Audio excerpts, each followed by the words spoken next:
From the title of this video, you know it's potato time. I'm going to be using both Yukon Gold and russet potatoes to see which is best. Russets definitely have a higher starch content, but Yukon Golds have a better taste. Since I'm using a dehydrator, the starch factor might not matter. Winston likes to sniff the Yukon Gold potatoes, but he never wants to be anywhere near a russet potato.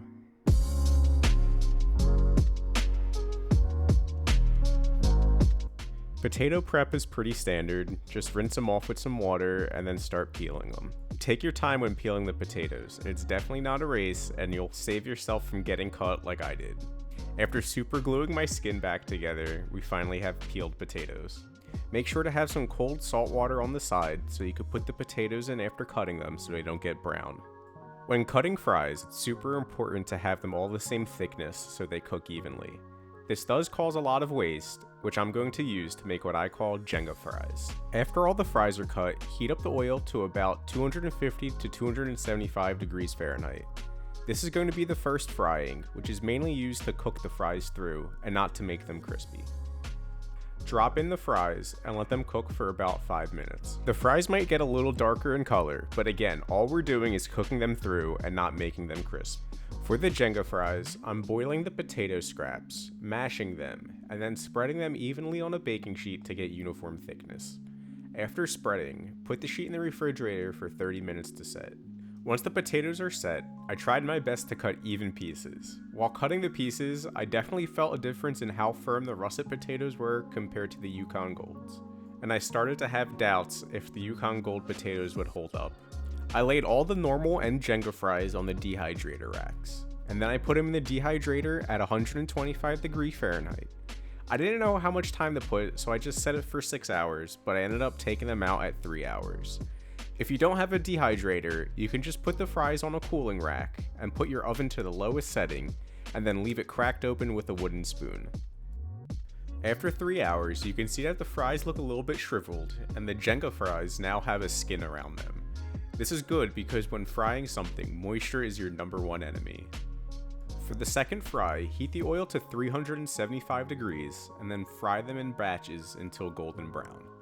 Both the Yukon Gold and russet fries got the same crisp exterior, but the Jenga fries that were made from the Yukon Gold potatoes started bursting and falling apart a bit.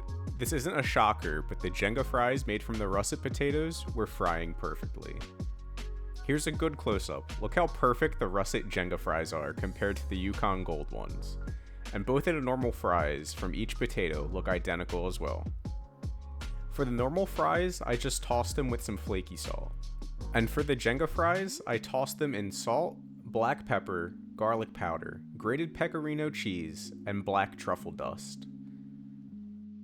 On the left side are the fries made from the Yukon Gold potatoes, and on the right side are the fries made from the russets.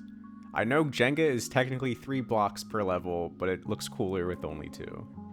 I'm really surprised how these came out. Using the dehydrator definitely made the fries a lot crispier than usual. They have an exterior crunch like an egg roll.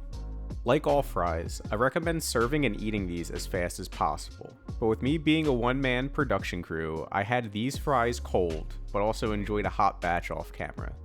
All of the fries here are super crispy and very fluffy on the inside. My only regret is not seasoning the inside of the Jenga fries. They're way too thick to only season the exterior. In regard to the Yukon Gold or russet debate, I would recommend using the russets. They're a lot easier to work with when making the Jenga fries, and you won't have to worry about the fries exploding in hot oil.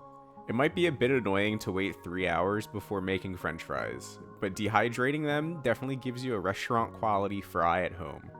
The Jenga fries might be a little bit more labor intensive, but they're definitely amazing. And if you actually stack them like Jenga blocks, you can even play with your food.